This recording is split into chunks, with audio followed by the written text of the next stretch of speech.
Pada saat ini kita kembali melaporkan terkait progres pembangunan Ibu Kota Nusantara di Kalimantan Timur ini.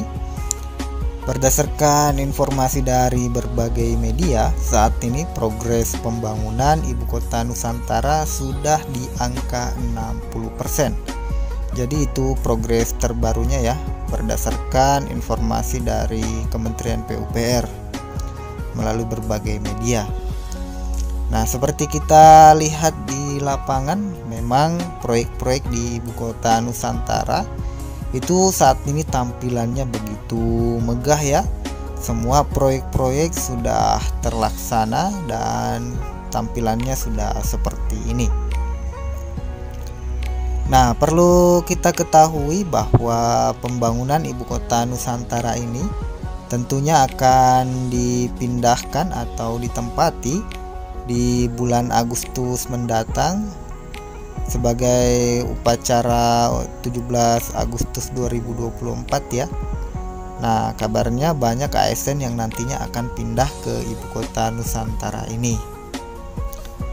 Nah, adapun pemindahan Ibu Kota Indonesia atau IKN Nusantara itu telah meraih sorotan, bukan hanya sekedar pemindahan fisik pusat pemerintahan.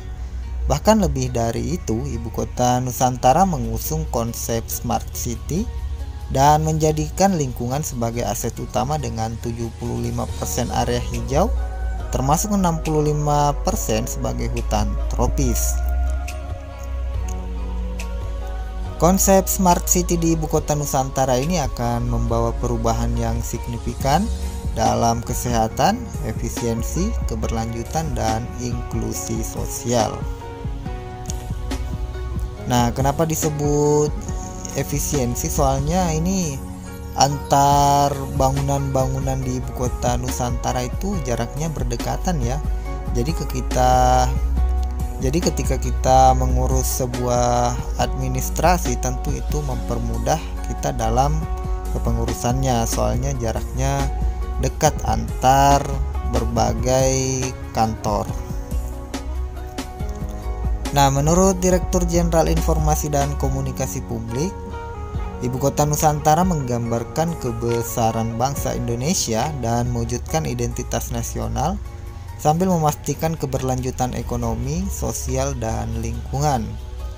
Dalam hal ini, Kominfo memiliki peran penting dalam infrastruktur digital dengan mengembangkan sistem pemerintahan berbasis elektronik dan pusat data nasional.